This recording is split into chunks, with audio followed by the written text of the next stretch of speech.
Bienvenidos a la segunda clase de elemento mecánico. Hoy día vamos a continuar con lo que ya habíamos hablado.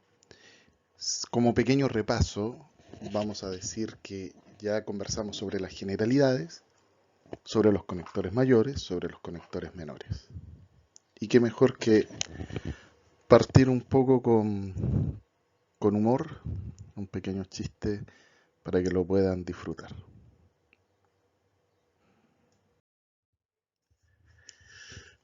Como les decía, el elemento mecánico, perdón, el elemento de anclaje, que es el que nos va a tocar, generalmente se constituye por tres partes.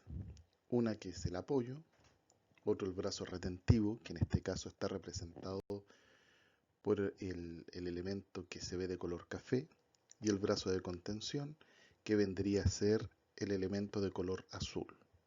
Si lo vemos en una fotografía, el apoyo va en dientes posteriores, generalmente sobre la cara oclusal, sobre un tallado, sobre un lecho que se le hace al diente que se llama descanso.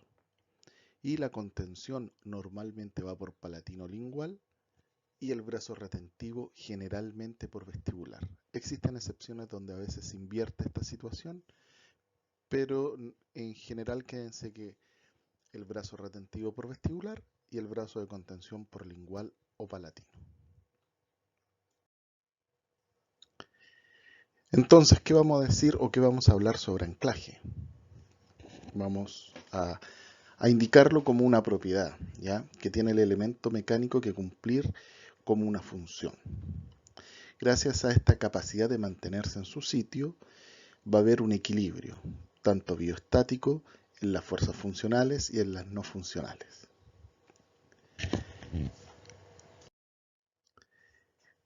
Si, si podemos observar, ¿ya? En este sentido, el elemento de anclaje se le va a llamar a la unidad completa. Cuando se les diga el elemento de anclaje no nos estamos refiriendo exclusivamente al retenedor, nos vamos a referir a la unidad completa, que es un poco lo que describí en la diapositiva, hace 2 diapositivas, donde tenemos nuestro apoyo, nuestro retenedor y nuestra contención. Ahora, a veces algunos autores a este elemento de anclaje le hace referencia exclusivamente al retenedor, ¿ya? O a los retenedores. Pero en general nosotros nos vamos a referir a la unidad completa y cuando querramos referirnos a una específica la vamos a ir identificando. Acá hay de nuevo una imagen de una brecha donde, si recuerdan, la parte que está entre medio es la silla y cuando viene insertándose la prótesis, esta unidad de anclaje literalmente abraza el diente para poder mantenerlo en su lugar. Perdón, mantener la prótesis en su lugar.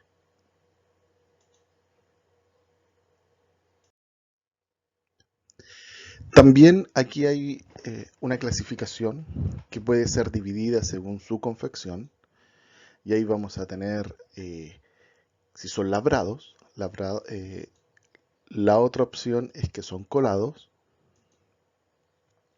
y hay elementos especiales que son los ataches, que estos son normalmente fabricados en serie y el laboratorio después los puede soldar y los puede agregar a lo que es la prótesis removible. Generalmente, al nivel que ustedes van a trabajar, en pregrado lo que van a ver más común son los elementos de anclaje colados y también los labrados.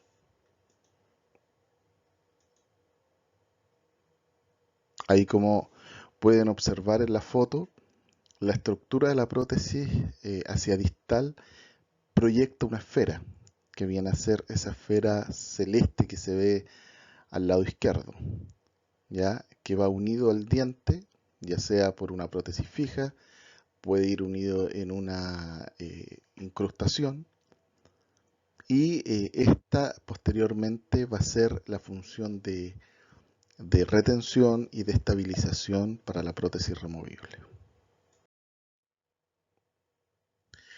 Según su complejidad en cuanto a la técnica, ¿ya? Vamos a encontrar las convencionales y los complejos. Generalmente vamos a hablar de lo convencional cuando, como vemos en la foto del lado derecho inferior, hay un complejo retentivo normalmente extracoronario, después hay otra clasificación de esto, y abraza el diente, que es lo que normalmente se usa, el típico retenedor, contención y apoyo. Cuando hablamos ya de complejos, volvemos a hablar ahora de ataches, que en este caso particular se están mostrando ataches a esfera, donde si ustedes pueden observar, hay en las fotos de arriba una prótesis fija plural, donde se le soldaron estas esferas, y estas a su vez tienen una correspondencia en la prótesis, que son a través de una calzoleta, de una especie de metal que lo contiene, y por dentro de ese metal hay un plástico o hay un elemento de goma que es el que genera la retención sobre la esfera y nos va a dar todas las funciones que tiene el complejo de anclaje. También puede haber una combinación de estos, como observan en la foto del lado izquierdo inferior. Hay en un lado un atache y en el otro colocaron un complejo retentivo convencional, vale decir, brazo de contención, brazo de retención y apoyo. Como les he venido explicando, esto es lo convencional. Tenemos nuestro brazo de retención, que viene a ser el café, o el punto amarillo viene a ser el soporte, o viene a ser el apoyo, y la contención que está en azul. Y en celeste tendríamos nuestros conectores menores, ¿ya? En morado, nuestro conector mayor, y en verde, nuestra silla metálica.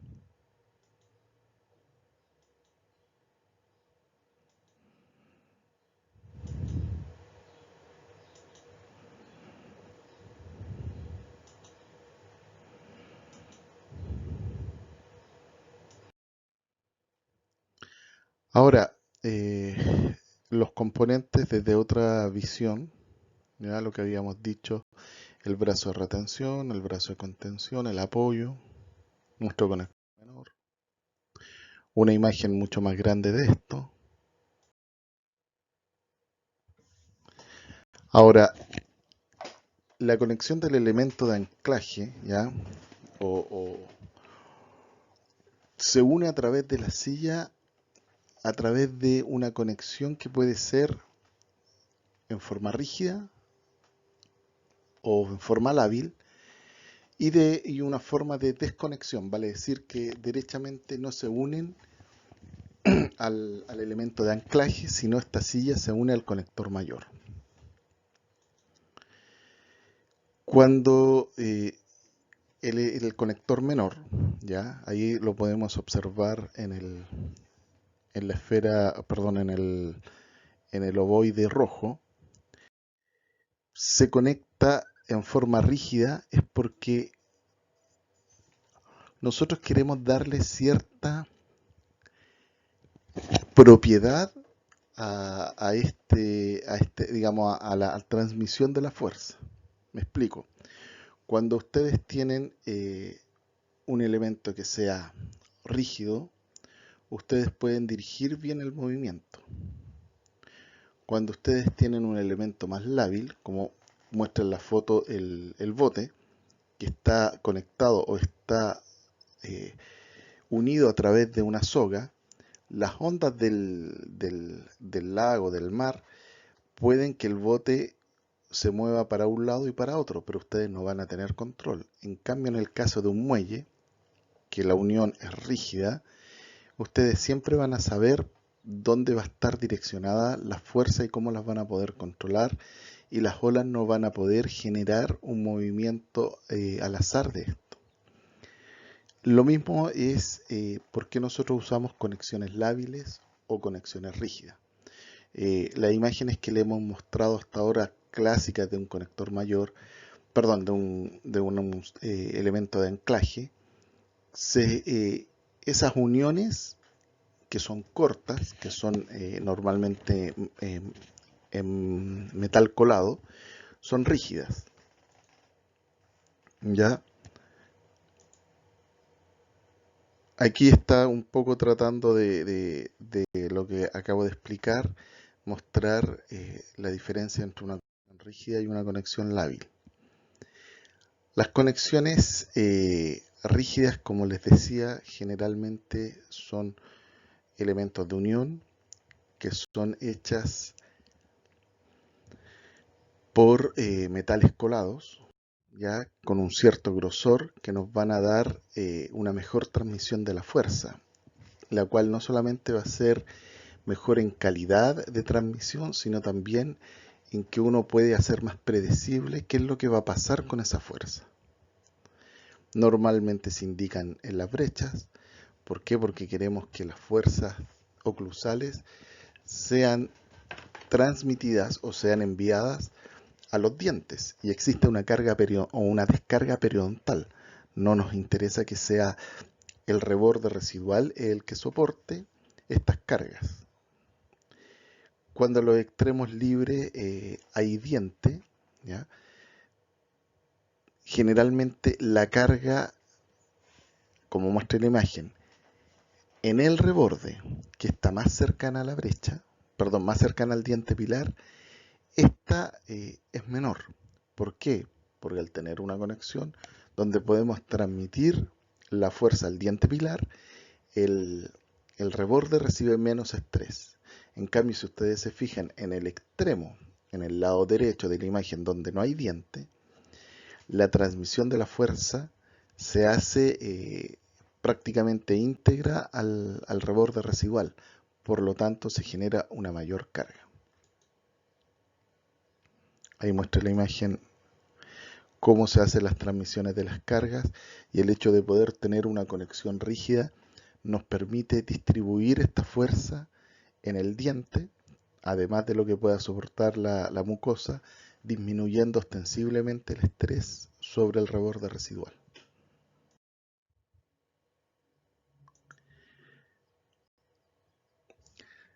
Otra situación que nos ayuda una conexión rígida es que nos vaya a limitar los movimientos en forma horizontal.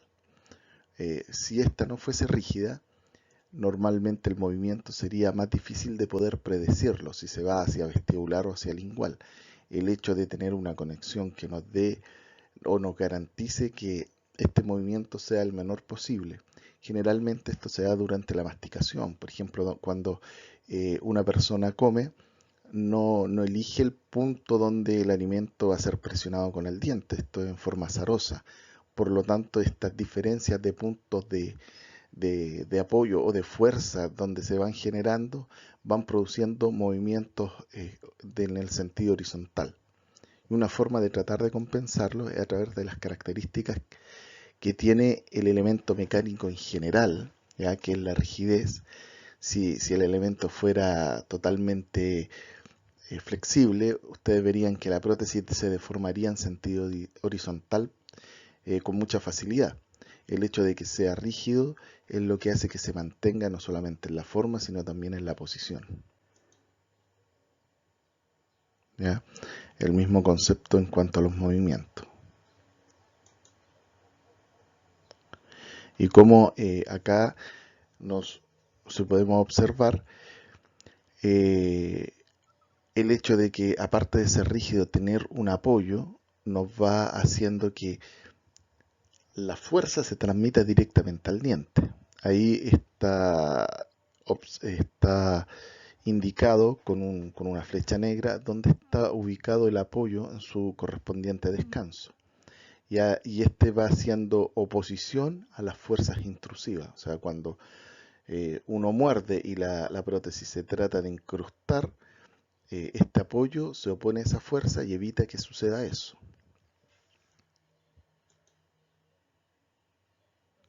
Entonces, esta conexión rígida podemos decir que también produce una limitación en la reabsorción del reborde que está cercano al diente pilar. ¿Por qué? Por lo mismo que habíamos dicho, como esta conexión rígida transmite la fuerza al diente pilar, toda la parte del reborde que está cercano tiene una menor carga. Por lo tanto, al tener menor carga, tiene menor posibilidad de reabsorción. No así en el extremo de la prótesis, que sabemos que la carga aumenta, por lo tanto hay más posibilidades de que se vaya reabsorbiendo. Y aquí muestra más o menos un esquema en cuanto a las diferencias de deformación que pueden recibir los tejidos. Por ejemplo, en el caso del diente, al ir presionando vamos a tener una deformación de más o menos 0,1 milímetro.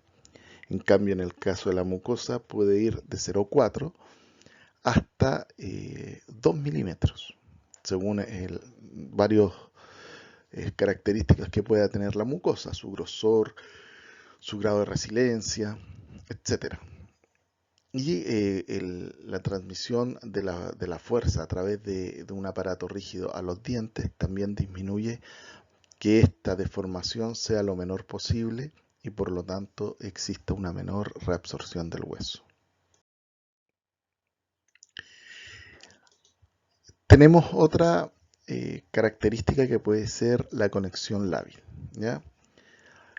O la unión no rígida, como dice acá en la fotografía, que generalmente es lo que habíamos conversado un poco. Se podría representar con esta soga que está unido al bote, donde si bien hay una unión, ¿ya? Esta unión permite múltiples movimientos, mucho más que la conexión rígida. La conexión rígida, si ustedes se fijan, lo que buscaba era poder tener una unión más estable. Si en el caso anterior, si bien recuerdan, se mostraba un fierrito donde este bote quedaba unido al muelle por un fierro y probablemente frente a las olas el movimiento que se produce en este bote son mínimos.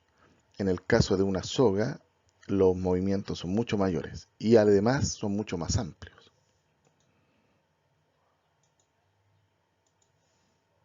¿Ya? Aquí está la contraparte. Si esto fuese una conexión rígida con un metal, lo que les decía, la posibilidad de movimiento disminuyen primero que nada. Y después la amplitud de estos movimientos también se ven limitadas. Y en este caso, también influye no solamente el material con que uno construye la conexión, también tiene que ver la distancia. Si yo un mismo metal, ¿ya? Lo hago muy largo, se me va a empezar a hacer más flexible. Y en el fondo es como si ustedes tuviesen una vara cortita, ¿ya? Y la tratan o por ejemplo un fideo, que es muy largo. Ustedes lo tratan de quebrar o de doblar y es bastante fácil. Pero si ese fideo mide menos de 1 centímetro y ustedes lo tratan de quebrar o lo tratan de flectar, se van a dar cuenta que cuesta mucho más. O sea, no solamente influye el material con el cual se hace la conexión, que generalmente las conexiones lábiles se hacen con metales que son labrados, o sea, es de acero inoxidable, ya que es un alambre. En cambio, en el caso de las conexiones rígidas, normalmente se hacen con metales colados. Ahora, si ustedes ese mismo metal colado lo hacen largo, va a empezar a perder características de rigidez y se va a empezar a hacer más flexible. Y esto les va a hacer mucho sentido cuando hablamos de conectores mayores, por ejemplo en la barra lingual. Uno espera que esta barra tenga unos grosores mínimos. Si ustedes la hacen mucho más delgada, si bien recuerdan la clase anterior, donde nosotros decíamos que necesitábamos como mínimo 8 milímetros. ¿Por qué? Porque habían 3 milímetros que había que separarse al margen, 2 milímetros al frenillo y nos quedaban 3 milímetros para el alto de la barra como mínimo. Si ustedes dicen, tengo 6 milímetros y hago mi barra lingual de 1 milímetro de alto en vez de 3, van a encontrarse que la estructura general va a ser lábil. En vez de mantener esa característica propia que es la rigidez, se va a perder, ¿ya? Y no porque sea otro material, sino porque le disminuyeron el grosor a la estructura en general.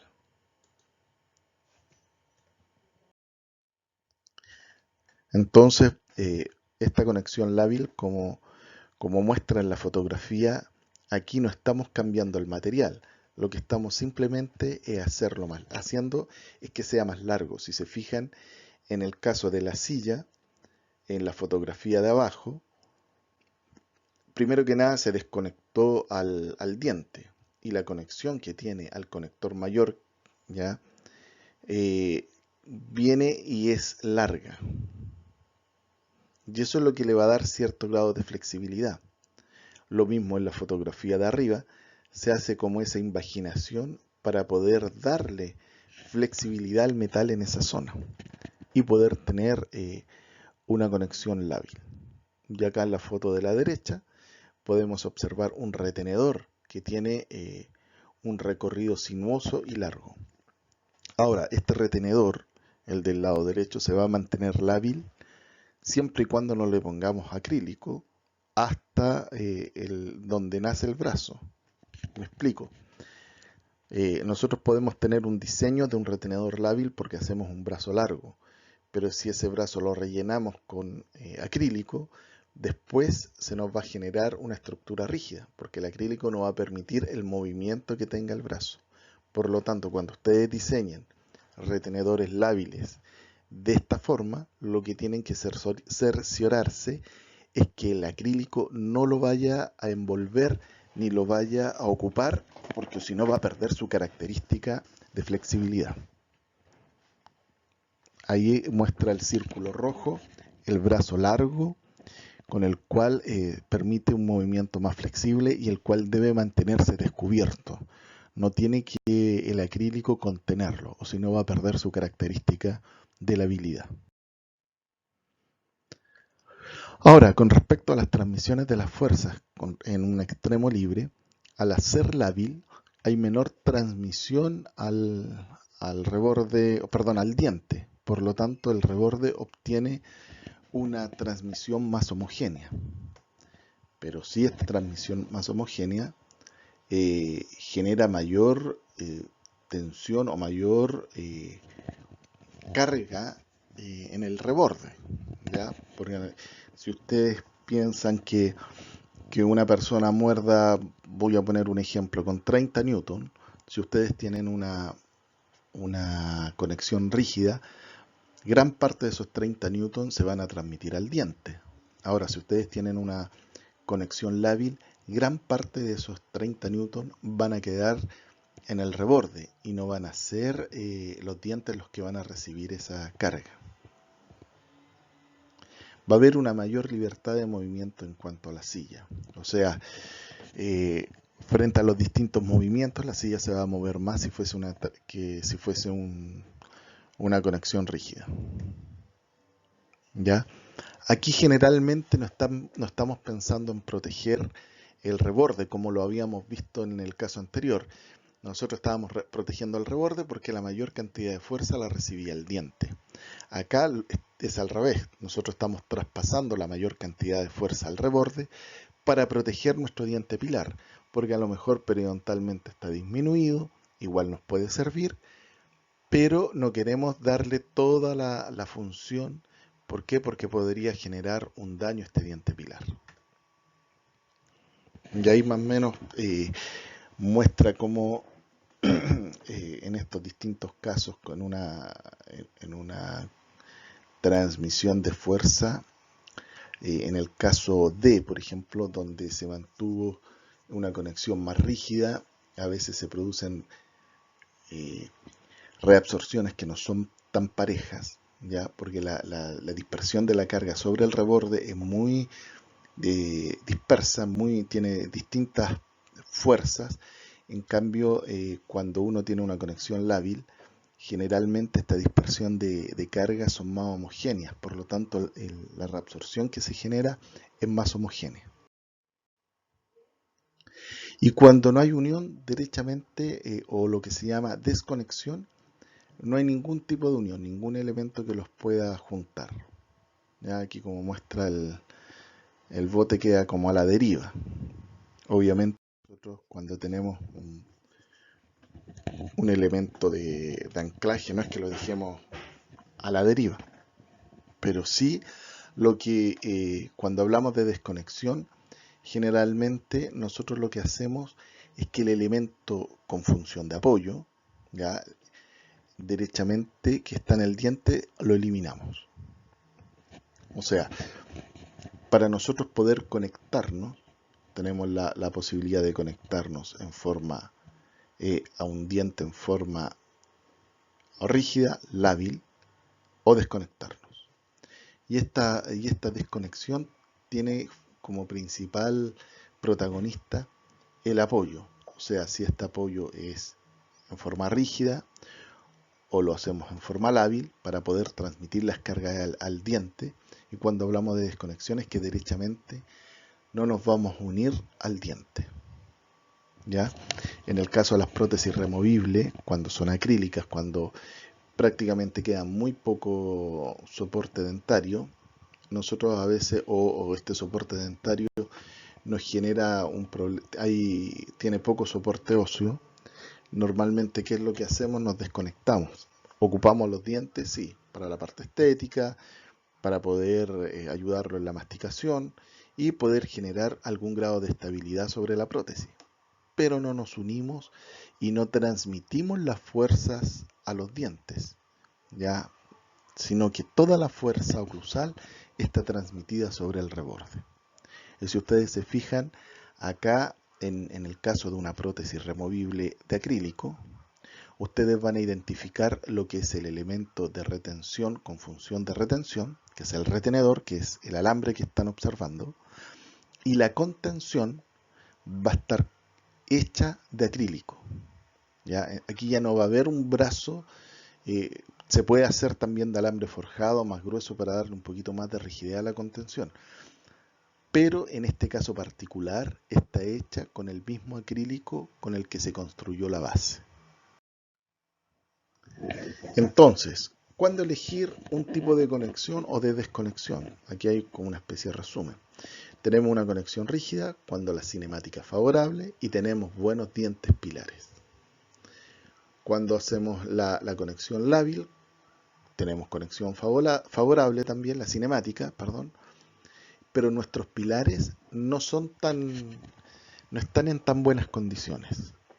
Y una desconexión cuando nuestra cinemática es desfavorable, ¿ya?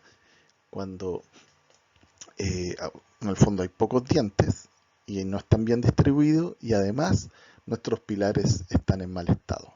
El próximo año ustedes van a tener todo un capítulo que se refiere a cinemática y planificación del diseño de la prótesis. Por lo tanto, ahí van a entender un poco más cuando la cinemática o los movimientos que se generan en la prótesis son favorables o son desfavorables o cómo los podemos también manejar. Ahí tenemos el primer caso, una conexión rígida, ¿ya? Una base donde sus conectores son más cortos, son gruesos. Lo que habíamos dicho, pueden ser estas conexiones se podrían eventualmente hacer soldadas en un alambre, o lo que también se hace son también en parte de la base cromo-cobalto, pero los brazos son más largos, ¿ya? Y al aumentar el largo, o también uno podría disminuir el diámetro de la estructura, uno genera estalabilidad y generalmente se le conoce a esto también como rompefuerza, ¿ya? ¿Por qué? Porque la fuerza no es transmitida al diente en forma íntegra, sino se transmite en forma parcial. Y en una desconexión, lo que habíamos dicho, cuando muy poco diente, no está muy bien distribuido y nosotros realmente no queremos que la prótesis soporte su fuerza en este diente. Sí que nos ayuda a lo mejor en los movimientos horizontales, pero no que transmita la fuerza al diente, sino que la transmita íntegramente, en este caso al reborde.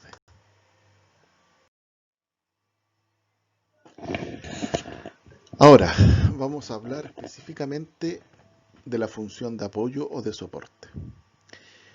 Esto nos permite aprovechar el soporte que ofrecen las estructuras dentarias, es decir, cómo traspasamos las fuerzas al terreno biológico. Vamos a entender primero que existe una fuerza vertical, ¿ya? Esto puede ser con alimento, sin alimento. El hecho de poder apretar, nosotros vamos a generar una fuerza vertical sobre el aparato, y nuestro elemento de anclaje con función de soporte se va a oponer a esta fuerza intrusiva, ¿ya?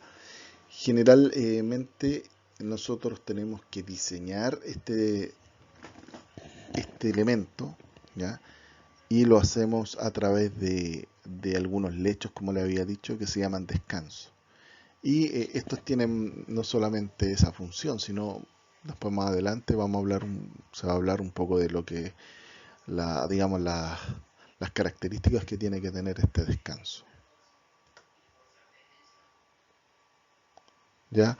Entonces las fuerzas oclusales, que son verticales, nosotros nos vamos a ir oponiendo o vamos a ir resistiendo a través de este elemento de anclaje que se llama apoyo, que es el que está en amarillo. Según su ubicación de este apoyo, vamos a encontrar apoyos singulares, ya que son en los dientes anteriores de canino a canino y que están por sobre los cíngulos. Oclusales cuando son en dientes posteriores y están sobre las caras oclusales. E incisales en casos muy específicos donde nosotros aprovechamos las caras o los bordes incisales de los dientes anteriores y hacemos esta especie de uñeta como se ven en la fotografía.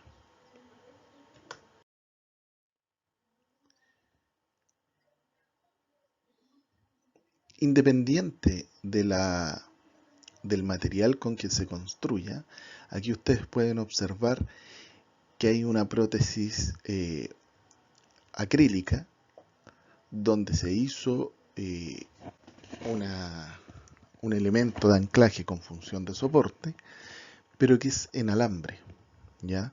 Lo importante es que los principios son los mismos, independiente del material en que uno vaya a construir esta prótesis.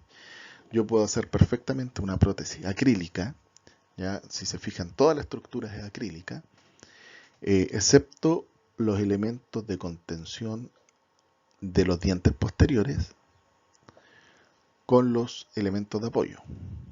Inclusive aquí hay si se fijan, una contención singular, ¿ya? Y esa contención singular se talló el diente y se le ubicó un alambre en esa estructura. En el fondo lo que queremos transmitir es que no importa el material con que se hagan los dispositivos, lo que importa es que se mantengan los principios.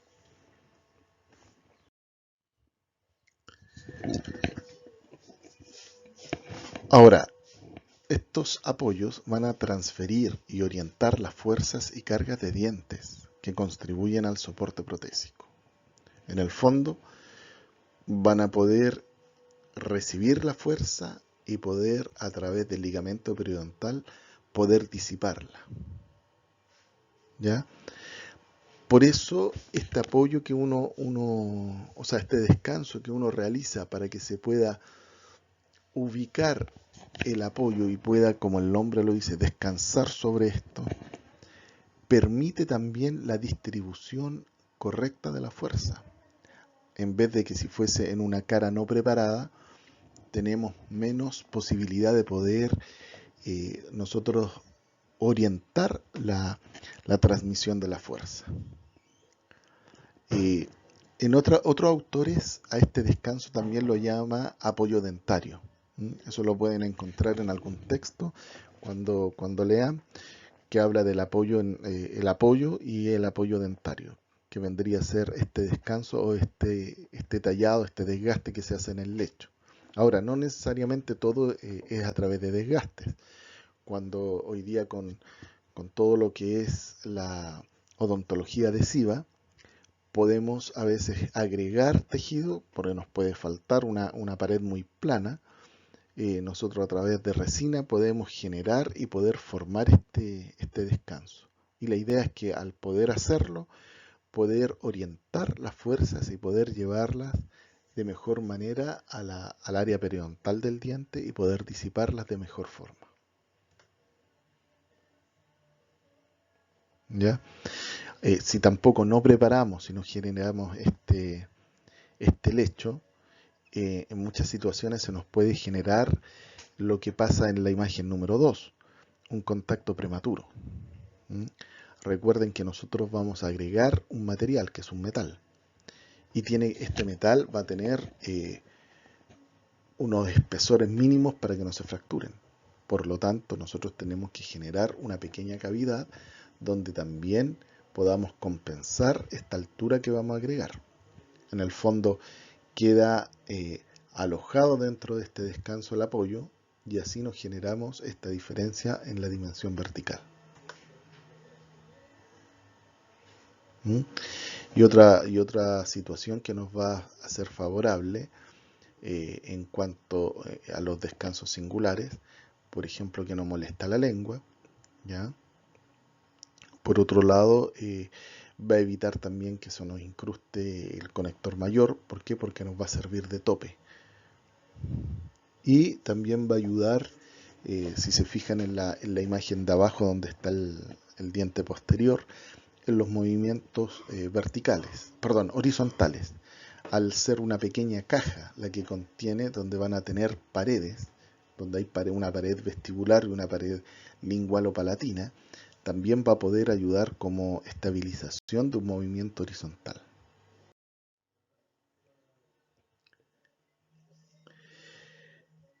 Entonces, habíamos dicho que va a impedir los movimientos de la prótesis en sentido vertical y también en sentido mesiodistal.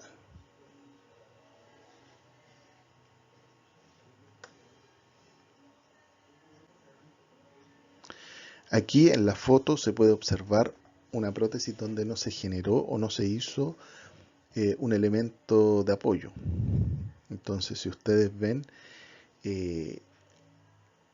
la prótesis se fue hundiendo fundamentalmente por la pérdida del reborde. En el fondo aquí se hizo una prótesis totalmente desconectada, pero estaba mal indicada. Y lo que fue haciendo es que se produjo una reabsorción pareja del reborde, pero también se fue hundiendo y no se pudo mantener el plano oclusal. Por eso es importante, para evitar este tipo de reabsorciones, es que estas prótesis tengan sus apoyos. Y como les indiqué en un recuadro, todo tiene su indicación. Hay situaciones en que efectivamente no se puede poner el apoyo y se tiene que desconectar la prótesis.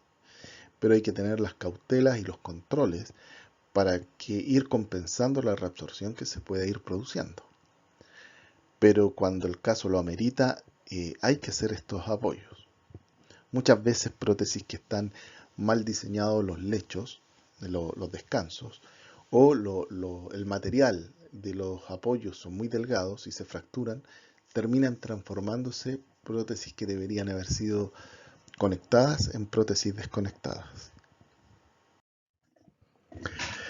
Entonces podemos decir que este elemento o este apoyo también viene a contribuir con los elementos de retención y de contención en la estabilización y en la posición apropiada que se planificó, vale decir, que el diente, el elemento de anclaje entre en la posición planificada y se mantenga en la posición que uno le diseñó al aparato protésico. ¿Ya? Si no tuviésemos esta guía, ya que se viene a ser nuestro apoyo, podríamos tener algún grado o sería un poco más difícil poder llegar a esta posición, ¿ya? Nos sirve como una especie de guía. Y lo otro que es importante es impedir la extrusión de los dientes antagonistas. Muchas veces estos elementos de apoyo, uno les planifica el contacto oclusal con el diente antagonista, ¿ya? O inclusive cuando uno tiene pérdida de tejido dentario, uno puede compensarlo en el diente pilar con este apoyo haciéndolo más grande y pudiendo mantener el diente antagonista dentro de su plano. Aquí hay, por ejemplo, una situación en que el apoyo tiene directa relación para poder estabilizar y poder mantener la prótesis en la situación que uno desea. ¿Ya? Y acá, por ejemplo, si ustedes se fijan, las caras oclusales están en metal. Estas caras oclusales vienen a reemplazar o son en el fondo parte del apoyo, ¿ya? Donde muchas veces uno se imagina que el apoyo tiene la única posibilidad de ser una estructura pequeña que va sobre la cara oclusal. No, si tenemos una estructura más grande que se soporta sobre la cara oclusal, también va a ser un apoyo. Y en este caso este apoyo además está devolviendo parte de la anatomía de la cara oclusal y va a poder impedir que pueda extruirse el diente antagonista. Y no solamente impide la extrusión del diente antagonista, muchas veces también impide la extrusión del diente pilar, ¿ya? ¿Por qué? Porque a veces este diente pilar en estos extremos libres no tienen oclusión con el diente, con un diente, sino hay un extremo libre y esta especie de ferulización que se produce impide que el diente pueda movilizarse. Lo que un poco estábamos diciendo, devuelve la oclusión en dientes con infraoclusión, ¿ya? Nosotros tenemos situaciones en que a veces los dientes, para poder volverlo a plano, tendríamos que hacer una corona o tendríamos que hacer una incrustación. Pero una posibilidad es hacer lo que nosotros llamamos sochapas oclusales, ¿ya? Que son estos verdaderos tallados de caras oclusales que van por sobre el diente y le van devolviendo la armonía a este. Que obviamente ustedes se sacan el dispositivo y la sochapa sale con la prótesis. Esta sochapa o esta cara de metal, toda ella constituye el apoyo, ¿ya? Porque toda se soporta y transmite la fuerza al diente. Entonces ya podemos ir viendo que no solamente impide la movilización tanto de un diente pilar como la movilización de un diente antagonista, ¿ya? Nos sirve de guía y por otro lado también nos puede devolver o compensar el tejido dentario perdido que hace que el diente esté bajo la oclusión dentaria. Evita el impacto alimenticio, ¿por qué? Porque va cerrando espacios. Si bien cuando se forman estos ángulos que muestran en la imagen, es imposible que se pueda meter alimento, el alimento que entre no va a venir con la fuerza cuando uno mastica. ¿Por qué? Porque el apoyo va a formar una especie de puente con la silla. Si ustedes se fijan en esta brecha, el apoyo que está en azul está en íntimo contacto y está unido a la silla y al acrílico que está en rojo, en rosado. ¿Ya? Entonces cuando se coloca, se ubica y el paciente muerda, el alimento no va a golpear directamente ni se va a impactar en las zonas de la encía. ¿Ya? Ahí hay otro diseño en cuanto a cómo van ubicados estos apoyos. También, si bien los apoyos se oponen exclusivamente, o no exclusivamente, sino principalmente a las fuerzas verticales, existen situaciones en que también van a cumplir funciones de contención, o sea que se van a oponer al brazo retentivo. Si ustedes se fijan en la imagen de la izquierda, en verde aparece el retenedor y aparece el apoyo, singular. En este caso, este apoyo singular también va a ser de contención. Nosotros generalmente en forma esquemática les vamos explicando las distintas partes de la prótesis, pero no significa que a veces las prótesis ocupen más de alguna función. Por ejemplo, el conector mayor, cuando ustedes tienen un conector singular, también hace este conector mayor de una función de apoyo, ¿ya? Inclusive hay que tallar los lechos para que este conector mayor se pueda soportar, ¿ya? Y ahí tienen cómo se transforma y agrega otra función al conector mayor. A veces los apoyos hacen de contenciones, generalmente en el sector anterior. Y ahí ven cómo también se transforma y toma otra función.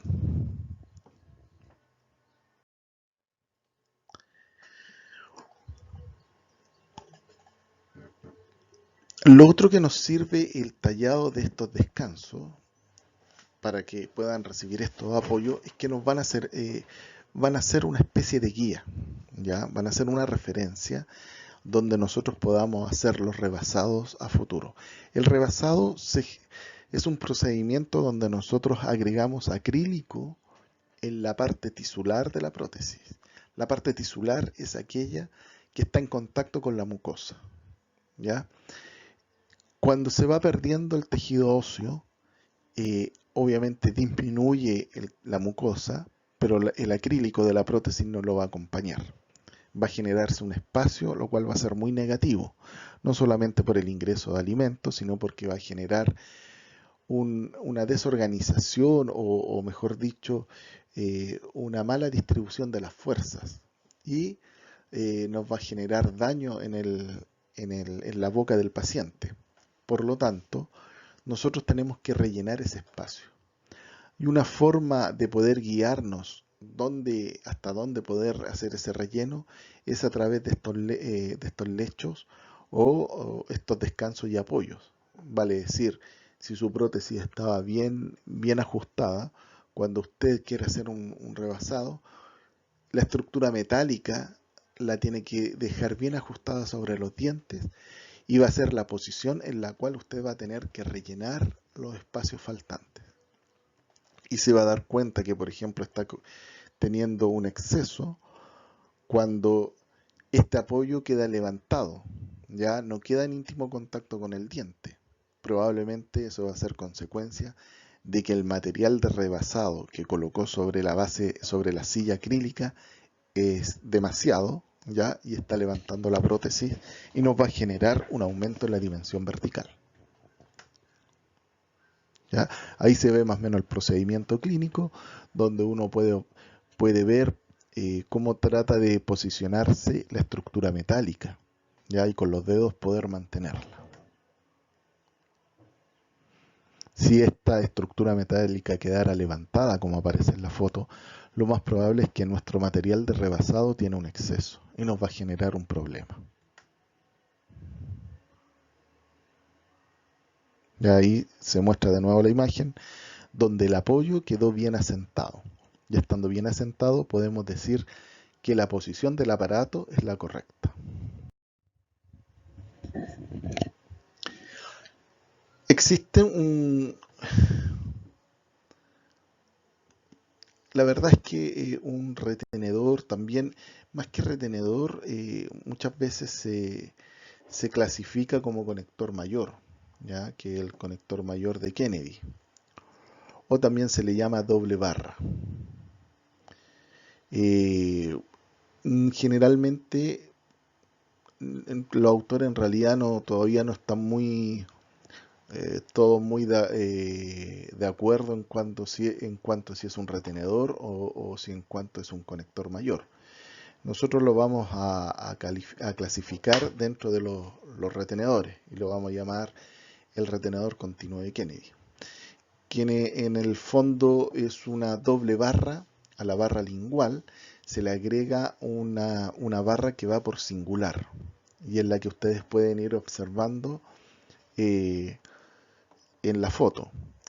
La particularidad que tiene es que tienen que ir todos los dientes preparados y este retenedor continuo o esta estructura metálica lo que va a hacer es apoyarse sobre los dientes, ¿ya? Eh, lo cual nos va a dar una transmisión de la fuerza realmente muy buena. El único que, lo único que digamos que se podría decir que tiene bastante metal, ¿ya? Aumenta si por ejemplo nuestra estructura inferior solamente fuera una barra lingual sería mucho menos metal. Pero sí, a su favor también tenemos que decir que nos aumenta ostensiblemente lo que es la rigidez, ¿ya? Al haber dos barras, nos hace la estructura mandibular mucho más rígida. Este es un retenedor que es exclusivamente mandibular. Ahora vamos a hablar un poco de la función de la retención, ¿ya? Que es también con respecto a las fuerzas verticales, pero es la capacidad que tiene el aparato de evitar desalojarse, ¿ya? Frente a una función, a una fuerza vertical, pero de extrusión, ¿ya? O de desalojo. Acuérdense que los elementos de anclaje con función de apoyo se oponían a una fuerza vertical que lo que hacía era instruirse o ir a favor del reborde, y esta es extruirse o tratar de sacar el elemento, en este caso de sacar la prótesis, que también es una fuerza vertical. Entonces, ¿cómo lo podemos definir? Como la capacidad del elemento mecánico de oponerse a fuerzas extrusivas, ¿ya? Que tratan de desalojarlo de su sitio. Es una fuerza vertical con un componente extrusivo, ¿ya? Y aquí el elemento de anclaje que va a funcionar es el que tiene la función de retención, o como comúnmente lo llamamos, retenedor. Esta retención puede ser activa, ya sea por prensión, o por fricción. Prensión es que abraza y aprieta el diente, ¿ya? Ahí como ven, para que pueda funcionar existe una deformación elástica del retenedor y luego vuelve a su posición. Y por fricción es porque una superficie está en íntimo contacto con otra y a través del roce que se generan logra mantener digamos, en posición este aparato. También puede haber una retención que es pasiva, ¿ya? Y esto generalmente se da a través de los cerrojos. Ustedes no van a alcanzar a ver esto, pero el cerrojo es igual que la forma más fácil de entenderlo como un picaporte, ¿ya? Cuando uno cierra una puerta y coloca un pasador o un picaporte y deja cerrado la puerta. Acá la prótesis se coloca en su posición y hay un cerrojo especial, ¿ya? O un picaporte especial, por decirlo así, que se aloja en la imagen que ustedes ven, la imagen superior derecha, de estas cuatro que aparece esta prótesis fija con este elemento de anclaje que está distal, ¿ya? Ven ustedes una ventana. En este caso, a través de esa ventana, se aloja esta especie de picaporte o dispositivo que tiene la prótesis removible. Entonces ustedes, si no lo pasan o no lo activan, ustedes colocan la prótesis y entra y sale con mucha facilidad, en forma pasiva. Y ustedes traspasan o mueven el mecanismo con el cual queda alojado en esa ventana este cerrojo y queda trabada la prótesis removible. Y por eso se dice que es pasivo, porque en realidad no hay ningún tipo de deformación o fricción que sea la que lo retenga, sino simplemente poner a través de esta ventana un elemento metálico que va a ser el que va a impedir que se mueva.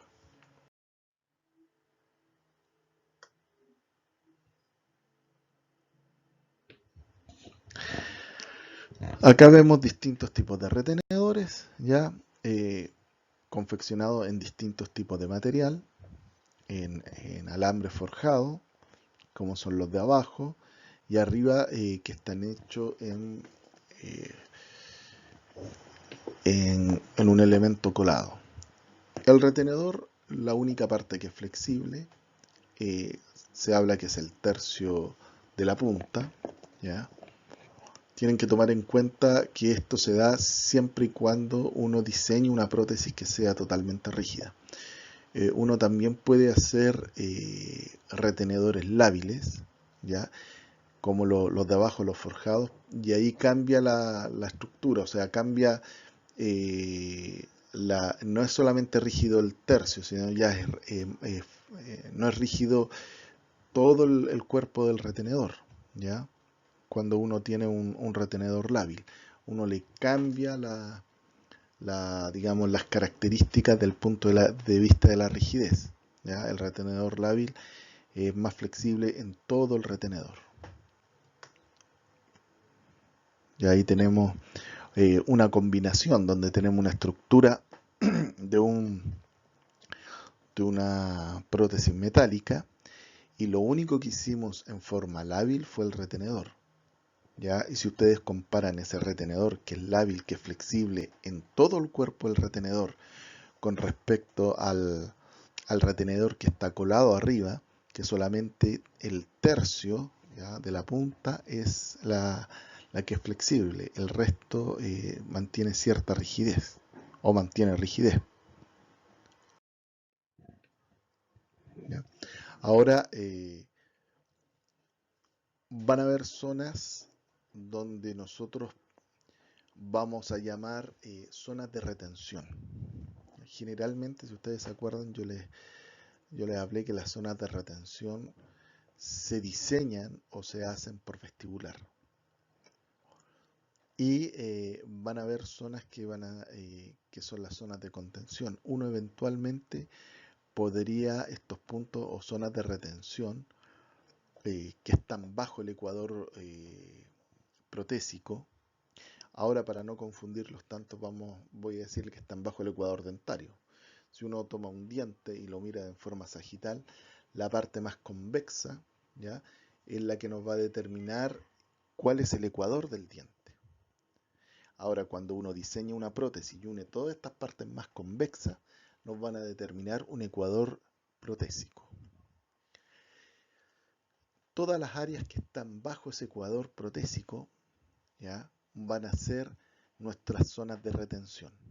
Y todas las partes que van a estar por arriba van a ser nuestras zonas de, digamos, no retentivas. Y nosotros las puntas del retenedor van a estar ubicados bajo este ecuador protésico para que pueda hacer su función como corresponde.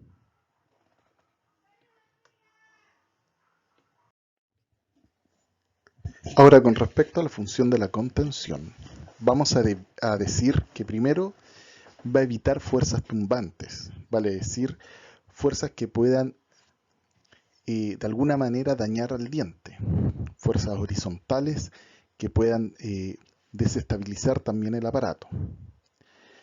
También sirve en la inserción y desinserción de la prótesis. ¿Por qué? Porque va a ser una guía. Cuando uno hace el tema de la contención, debe preparar el diente, vale decir, hacer un desgaste por el cual pueda correr esta contención. Y eso mismo nos va a ayudar tanto para poder colocarla, para insertarla y para poder retirarla, ¿ya? Y también va a otorgar estabilidad horizontal a la prótesis. ¿Por qué? Porque esta contención es la prolongación del brazo retentivo. Termina de abrazar o de contener al diente. Por lo tanto, al estar abrazando, al estar rodeando al diente, va a evitar que las fuerzas horizontales puedan tener su efecto. Y ahí el esquema muestra las fuerzas cómo tratan de hacer su efecto, y la contención hace su contraparte para que no pueda generar problemas sobre el diente ni sobre el aparato. Aquí va a aparecer el concepto de reciprocidad. ¿Qué significa esto? Significa que mientras actúa o mientras hay una fuerza en un lugar, se produce una fuerza en magnitud, pero en dirección contraria en otro. Vale decir, en palabras más simples. Cuando el brazo retentivo empieza a hacer su función, empieza a hacer, cuando está tratando de pasar este ecuador protésico y empieza a activarse, va a generar fuerzas horizontales en un sentido. En el sentido contrario, la contención va a contrarrestar esa fuerza, lo cual va a hacer que se pueda estabilizar y se pueda mantener, y por otro lado, el retenedor puede hacer su verdadero efecto. A eso se le llama reciprocidad, o sea, a la capacidad de poder contrarrestar, como se ve en el dibujo de la derecha, la acción del retenedor en forma recíproca. Vale decir, por eso es importante eh, el tallado del diente, cosa de que mientras el brazo retentivo haga su efecto, la contención debe estar en contacto con el diente. Si no lo estuviese, este efecto de reciprocidad no se daría. ¿Ya? Y una vez que el retenedor ingresa, como aquí aparece, y deja de hacer su acción, ya inmediatamente la contención también deja de tener su efecto. Vale decir, esta reciprocidad, que es el efecto de poder contrarrestar la fuerza que genera el retenedor cuando va haciendo su proceso de inserción y desinserción, ya va a ser activa o se va a dar en el momento que el retenedor se activa. Una vez que el retenedor deja de hacer su función, la contención también deja de hacer su función. Aquí podemos ver un resumen donde tenemos en el punto A el retenedor donde está fuera de la prótesis, el complejo completo está fuera de la prótesis y la contención también lo está. Cuando el retenedor empieza a llegar al ecuador protésico, ¿ya? Y por su lado, digamos, interior, la contención también debería estar llegando a la cara que nosotros preparamos del diente. Este retenedor empieza a hacer su efecto, vale decir, se empieza a activar, empieza a generar una fuerza sobre el diente, pero la contención va a evitar de que haya algún desplazamiento o que no, digamos, esta fuerza pueda ser bien dirigida. Y esta va a ser de la misma magnitud que es la fuerza que está ejerciendo el retenedor. Es un principio de acción y reacción, ¿ya? Donde la fuerza que genera el retenedor se va a devolver en la misma magnitud y en la misma dirección, perdón, en dirección contraria. Una vez que baja el retenedor y deja de hacer su efecto, la contención baja también, ¿ya? Pero también se inactiva, deja de hacer también su efecto. Va a actuar solamente en el momento de que el retenedor se activa. A ese fenómeno de contraposición de fuerzas se le va a llamar reciprocidad o reciprocación.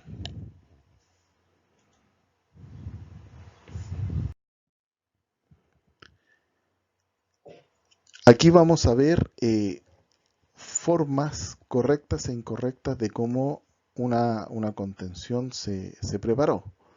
¿Ya? Podemos ver, por ejemplo, en la imagen de la izquierda, donde está más abajo, perdón, la que está al medio, donde la contención llega, está en el diente y una vez que el diente uno saca la prótesis, esta contención acompaña el movimiento y cuando uno introduce la prótesis siempre queda en contacto con el diente. No así como se muestra dentro de esa misma imagen que está al medio, la forma incorrecta donde el brazo recíproco o contención queda inclusive cercano a la encía. Eso es incorrecto. Como les decía, las caras de los dientes generalmente son convexas, por lo tanto no va a poder, por la rigidez que tiene la contención, no va a poder seguir la forma del diente. Eso nos obliga a tener que prepararla. en la imagen superior se observa cómo se hace un desgaste en la cara palatina, ¿ya? O la cara lingual podría ser, donde este desgaste que hacemos primero tiene que ser lo suficientemente amplio como para acompañar el movimiento del brazo recíproco al retenedor hasta que éste deje hacer su efecto, ¿ya? No sacamos nada teniendo una preparación muy corta, cosa de que el retenedor empieza a hacer su efecto y la contención ya dejó de estar adosada al diente. Ese es un requisito importante. Entonces, una vez que preparamos esta cara, esta contención debe ser lo suficientemente, eh, o sea, debe acompañar todo el movimiento del retenedor. Lo otro es que esta contención no necesariamente tiene que ser hecha en un metal. Aquí tenemos tres opciones. Por ejemplo, en la de arriba se observa que es una prótesis acrílica, donde la contención se realizó en un metal. Este puede ser un metal labrado, a veces son metales colados como vimos en algunas diapositivas, pero lo importante es que tiene que ser rígido, ¿ya? No puede ser flexible como el caso del brazo retentivo. Otra opción es en la que está al medio, donde la contención es un brazo, está dada por una aleación metálica. Y la tercera situación está dada por el acrílico. O sea, se hace el brazo retentivo y la contención se hace en acrílico. Y esta también debe estar adosada al diente, seguir el movimiento y el diente también debe estar preparado. Hay se observa una imagen donde la contención fue hecha en acrílico, el apoyo en un metal labrado y el retenedor en un metal labrado también, en un alambre. Si se fijan, tienen los tres elementos. La única diferencia son los materiales, pero sigue el mismo principio. Otro elemento que podemos encontrar dentro de este elemento de anclaje, el cual no es el más común, pero sí se lo podrían encontrar, son las placas proximales o planos guías.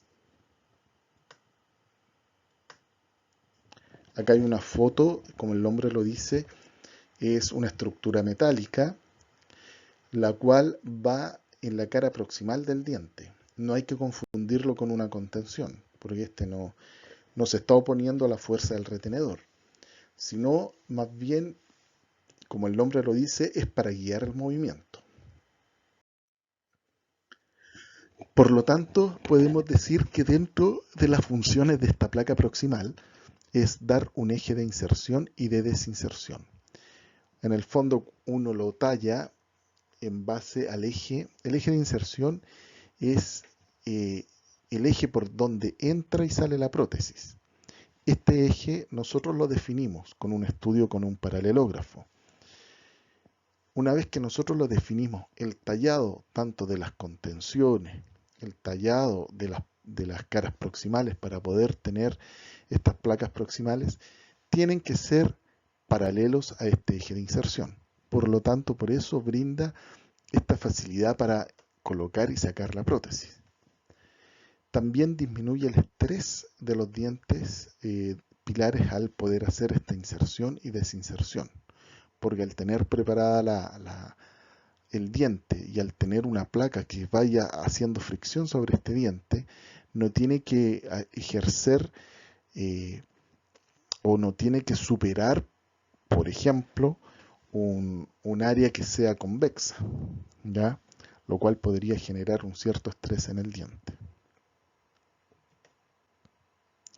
Ahí se puede observar cómo se prepararon las caras proximales de los dientes y cómo entra en esta zona que son o quedan relativamente planas y entra con cierta facilidad la prótesis.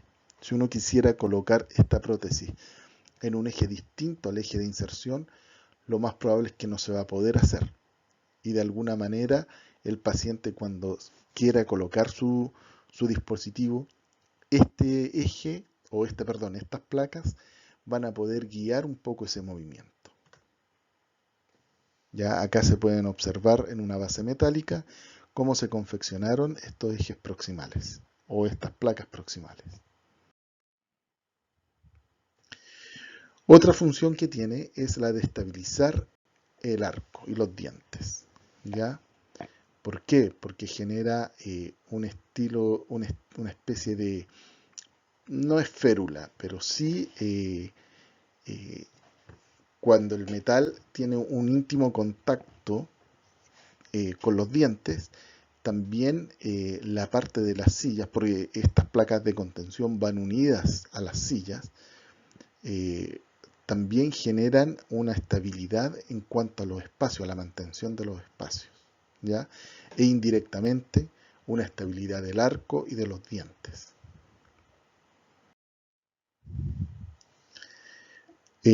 También da un poco de fricción y esto, por lo tanto, va a generar lo que se llama un poco de retención. Además que va a ser un efecto donde, para que lo puedan entender mejor, es como cuando uno trata de abrir un cajón. El cajón uno lo puede abrir en un solo sentido y cerrar. Si uno trata de abrirlo en forma diagonal o en un sentido distinto al que tienen las guías, no va a poder abrir ese cajón. ¿Ya? Aquí pasa lo mismo. Esta retención por fricción o apuntalamiento también nos va a dar un eje por el cual ese va a ser el eje donde uno va a poder sacar y colocar la prótesis. Si uno trata de variar ese eje, no va a poder retirar la prótesis, ni tampoco poder insertarla.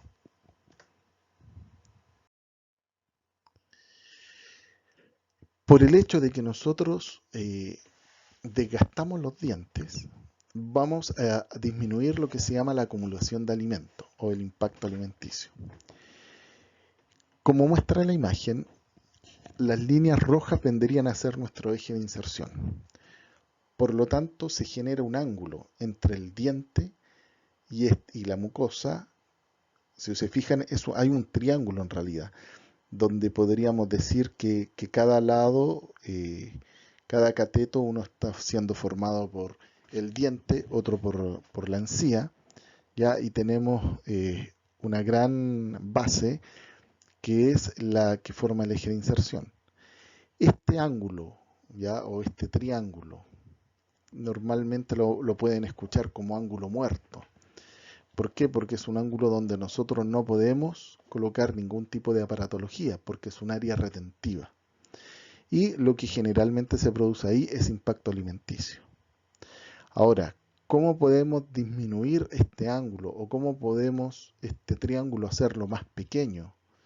Cosa de que el impacto alimenticio sea menor. Esto es generando algún desgaste.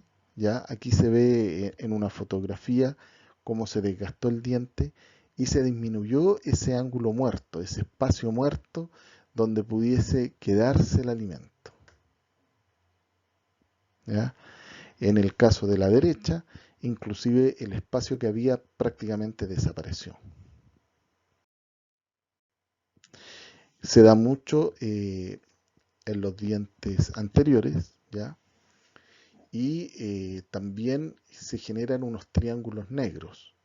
Entonces, como un tema para mejorar la estética, también se hacen los desgastes y estos triángulos muertos disminuyen.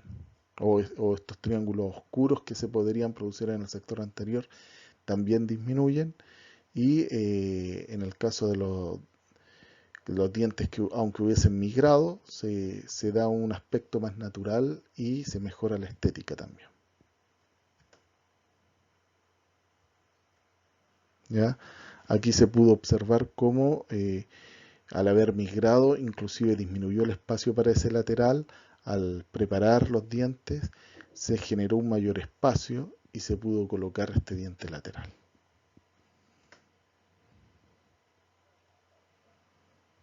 Volvemos a observar lo mismo.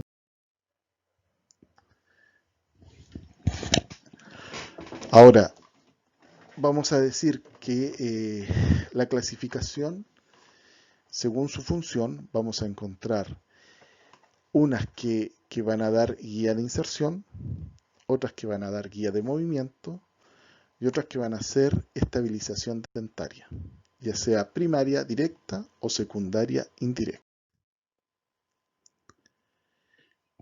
A ver, vamos a hablar de la función de guía. Esta función se cumple en base a dos aspectos.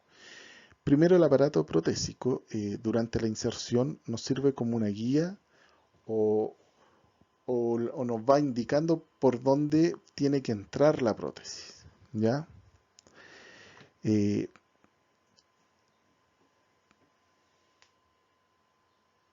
todas las partes del aparato protésico, como habíamos dicho, están ubicadas sobre el ecuador protésico. ¿Por qué? Porque son rígidas. ¿Ya? Y al ser rígidas, no pueden entrar a esta zona retentiva. La única parte que entra a esta zona retentiva es la punta del retenedor.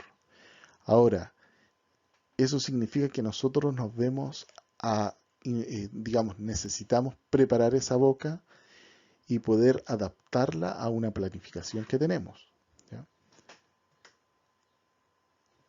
Como el caso de acá. Nosotros al modificar la forma de los dientes podemos lograr, por ejemplo, tener una guía, podemos lograr bajar ese ecuador protésico, podemos lograr disminuir la zona de impacto alimenticio. En la zona de estabilidad o la zona de la contención tenemos que prepararla. En el fondo lo que hacemos es bajar el ecuador protésico para poder colocar una contención lo más baja posible, sin obviamente llegar más abajo de la posición del retenedor. Por el contrario, si se fijan en el esquema que está al medio, muestra este mismo brazo retentivo sobre una cara que no ha sido preparada. Como no ha sido preparada, la zona de estabilización está quedando bajo el ecuador protésico, lo cual va a generar un estrés. Y ese estrés puede terminar en la fractura del aparato. ¿Ya? Para poder eliminar eso, nosotros nos vemos en la necesidad de poder prepararlo y poder distribuir y poder no solamente planificar el tratamiento, sino predecir y ver el comportamiento que que este dispositivo va a tener con el uso del paciente.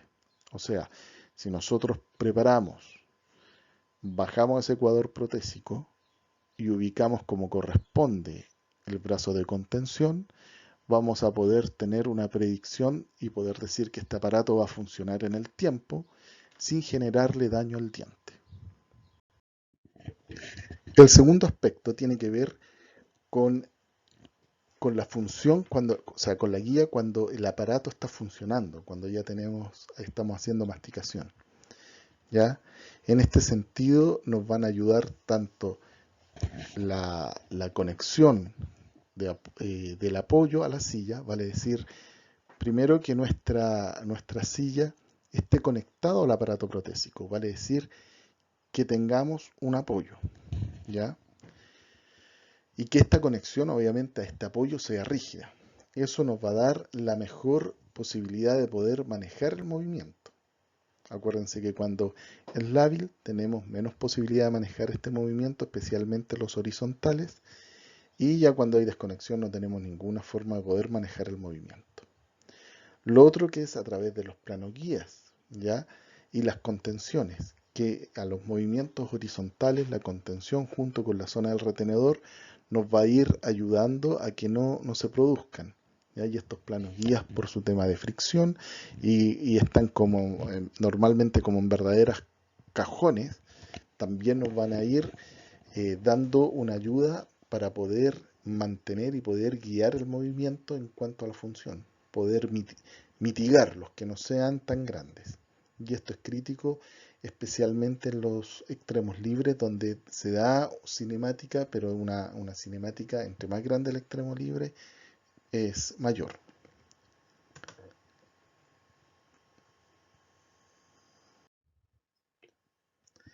Ahora, con respecto a la función de estabilización dentaria, se va a generar una especie de efecto férula. ¿Ya? Estamos tratando de poder ayudar a los dientes pilares o a los dientes remanentes, tratar de mantenerlos de la mejor forma posible. ¿Ya? Y nosotros sabemos que en la medida de que los dientes los podamos unir, van a poder repartir la carga de mejor o distribuir la carga de mejor forma. Y esto nos va a ayudar y nos va en el fondo significar que el diente va a tener mayor sobrevida. A este efecto de unión nosotros le llamamos ferulización. Entonces, nosotros podemos tener varias formas de poder ferulizar, ¿ya? Eh, Aquí tenemos lo que algunos autores llaman la ferulización o estabilización primaria o directa, que está dado por un elemento fijo, que no se retira. ¿Ya? Por ejemplo, en ortodoncia es muy común que después que se termina el tratamiento de ortodoncia, para que no exista una recidiva en la posición dentaria, lo que se hace, se deja una contención.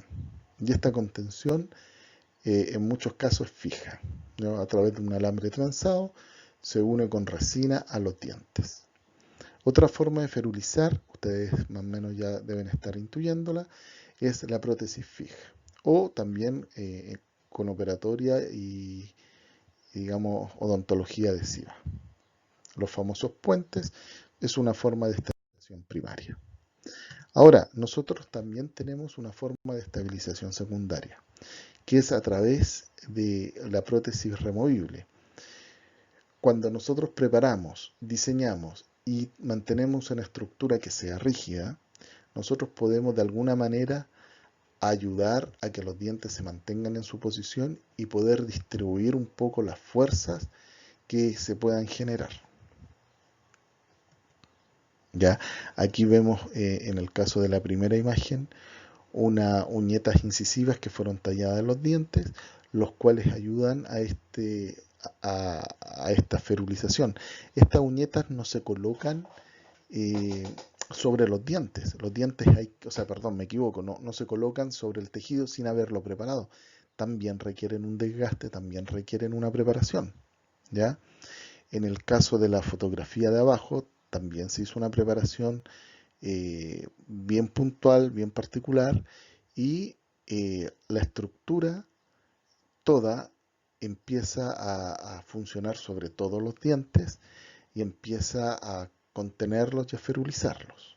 Cuando la estructura metálica está bien lograda, la adaptación está bien conseguida, los dientes fueron bien preparados, va a entrar en base a su eje, va a quedar bien adaptada el dispositivo y al ser un dispositivo rígido va a poder contener y dar una estabilización a los dientes.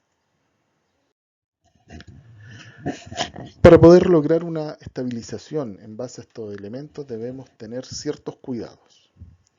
Primero, la unión entre ellos debe ser rígida. Si nosotros ocupamos uniones lábiles, no vamos a poder lograr la estabilización.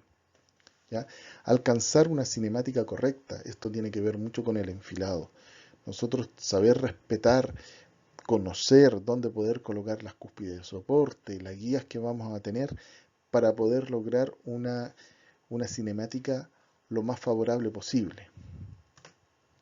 Obtener una adecuada adaptación de la silla. Si esta no queda bien adaptada, probablemente vamos a tener mayor cinemática, vamos a tener mayor reabsorción, vamos a tener en el fondo daño en el tejido remanente.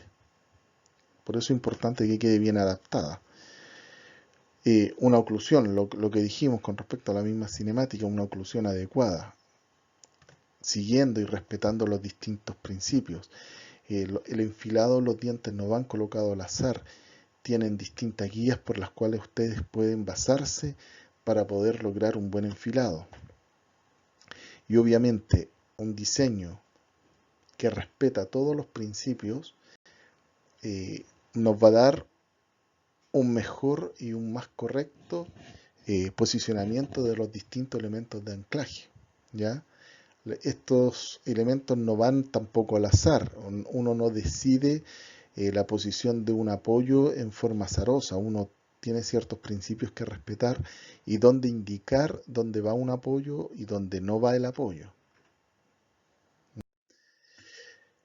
Y todo esto va a ser para poder lograr lo que llamamos la eufunción. O sea, nosotros queremos al final no es entregarle al paciente una prótesis. Lo que nosotros estamos tratando es de devolverle salud. Eso significa que a través de un dispositivo ortopédico, nosotros queremos que este paciente pueda devolverse una función lo más correcta posible, tanto en lo estético, en lo fonético, en lo masticatorio, ¿ya? Y poder mantener la salud que dentro de las limitaciones o de las mutilaciones que el paciente tiene, poder mantenerlas lo mejor posible. A modo de resumen, podemos decir que tanto en presencia de fuerzas extrusivas, ¿ya? Que son fuerzas verticales, como también fuerzas intrusivas, vamos a tener distintos elementos de anclaje que nos van a ayudar, ¿ya? Frente a estas fuerzas intrusivas va a ser el elemento con función de soporte, que es el apoyo. Frente a estas fuerzas extrusivas tenemos el retenedor, ¿ya? Nuestro elemento de anclaje con función de retención. Y frente a las fuerzas horizontales tenemos todo lo que son las contenciones, las que nos van a ir dando el soporte y la ayuda para poder contrarrestar estas fuerzas horizontales. Por mi parte, muchas gracias por su atención. Y esta es la bibliografía con la cual ustedes la tienen de todas maneras en el programa, para que puedan consultar o puedan profundizar un poco más en el tema.